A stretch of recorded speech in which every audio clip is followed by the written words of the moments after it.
Sir, जो आज हम बिल लेके आया है, एक आप इसको कह सकते हैं नए सवेरा, एक अच्छा सोच के साथ जब हम आए हैं तो हम बिल का नाम को भी, नाम से तो आपत्ति नहीं होना चाहिए, नाम को हमने अच्छा नाम लेकर के आया है। अब ये नया बिल का नाम होगा, इस एक्ट का नाम हो जाएगा उम्मीद। सर, उम्मीद नाम। अब उम्मीद से तो आपका कोई एतराज तो नहीं होना चाहिए। अब उम्मीद रखने का पीछे कारण है unified Waqf management empowerment efficiency and development. अब सर, इसमें यूनिफाइड हम कहां से शुरू किया? पूरा जो व्यवस्था है उसको हमने यूनिफाई किया है।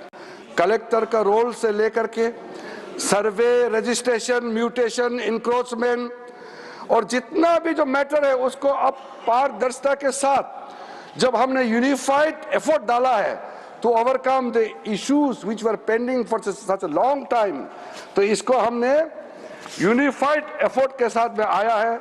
और एम्पावरमेंट का जब बात होते हैं तो डाइवर्स सोशल ग्रुप जिसको मैंने जिक्र किया है, चाहे वो सुन्नी हो, चाहे शिया हो, चाहे वो आगा खानीस हो, पसमानदा मुस्लिम हो, बैकवर्ड मुस्लिम्स का कोई भी डेफिनेशन में आप देख लीजिए, वुमेन हो और बाकी कोई भी हो, हम चाहते हैं कि सबको डिसीजन मेकिंग का बॉडी में जगह मिलना चाहिए, इसलिए सबको एम्पावरमेंट कर रहे हैं। एफिशिएंसी को हम इंक्रीज करने के लिए टेक्नोलॉजी का इस्तेमाल करने का भरपूर इसमें प्रावधान किया गया है। अब सेंट्रलाइज्ड डेटाबेस होगा, डिजिटल पोर्टल होगा जो हमारा मंत्रालय में होगा, जो सारा स्टेट बोर्ड के साथ में लिंक होगा, लाइव होगा। वक्फ प्रॉपर्टी का कंटिन्यूसली रजिस्ट्रेशन, ट्रैकिंग, कंप्लायंस, पूरा मैनुअल अगर गड़बड़ होता है उसका भी ट्रैकिंग करने के लिए, ब्यूरोक्रेटिक डिले हो रहा है, किसके टेबल में डिले हो रहा है उसका भी जांच करने के लिए पूरा व्यवस्था करके हमने एफिशिएंसी को टारगेट दिया है। और आखिर में डेवलपमेंट, जो मैंने आपको बताया कितना करोड़ हम इनकम जनरेट कर सकते हैं, इसलिए जो development of the Waqf property को मैं बहुत महत्वपूर्ण मानता हूं।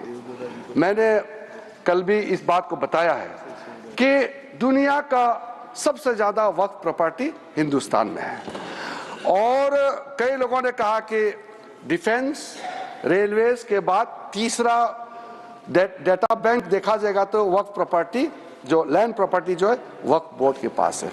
मैं उसको थोड़ा संशोधित करके बताना चाहता हूं, ये तीसरा नहीं है, दुनिया का सबसे ज्यादा लैंड प्रॉपर्टी नंबर 1 वक्फ बोर्ड के पास है हिंदुस्तान में।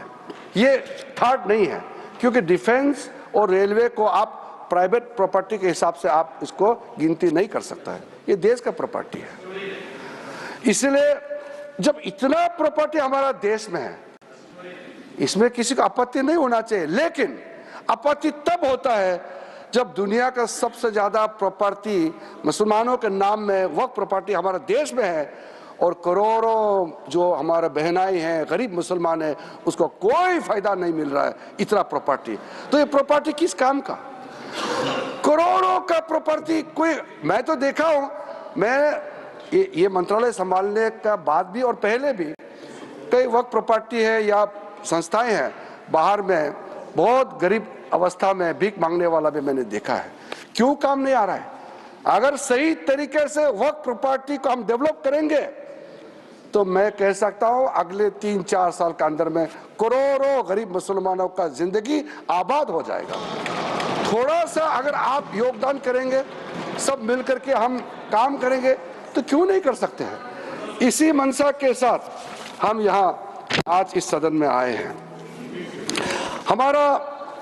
हमारा टारगेट जो है बहुत ही क्लियर है। 2013 में दूसरा प्रावधान जो चेंज किया था उसको हम लोगों ने क्या बदलाव किया है वो आप भी हमारा समर्थन करेंगे।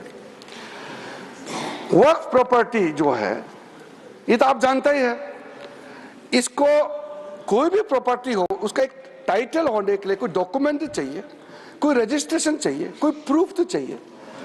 अगर वक्फ बाय यूजर के नाम में अगर हम वर्बली कह देंगे कि इतने साल पहले 500 साल पहले हमारा बाप दादा या फलाना फलाना ने ऐसे किया तो ये जमीन, ये हमारा वक्फ जमीन है, तो ठीक आप क्लेम कीजिए, मगर कुछ तो दिखाना पड़ेगा सर, कुछ डॉक्यूमेंट होना पड़ेगा।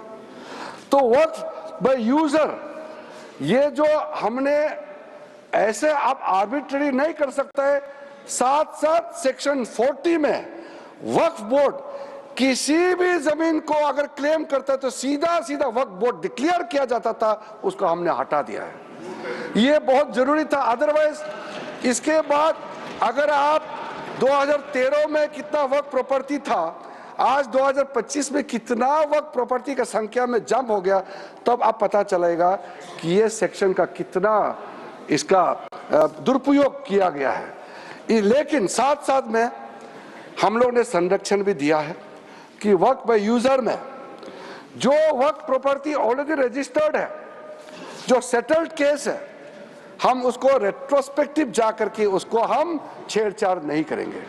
ये प्रोस्पेक्टिव इफेक्ट होगा। हाँ, अगर कोई डिस्प्यूटेड है, कोर्ट में पेंडिंग है, बातचीत चल रहा है, डिस्प्यूटेड है, तो जाहिर सी बात है सर कि कोर्ट का अधिकार को तो हम यहाँ खत्म नहीं कर सकता है। तो इसीलिए unless the property is disputed, all those land, those property, work property which are registered, which has a proper documentation, they will remain so। और इसका अधिकार राज्य सरकारों का है। Land is a state subject, तो भारत सरकार, केंद्र सरकार तो कुछ कर नहीं सकता है, वो राज्य सरकार को ही अथॉरिटी दिया है।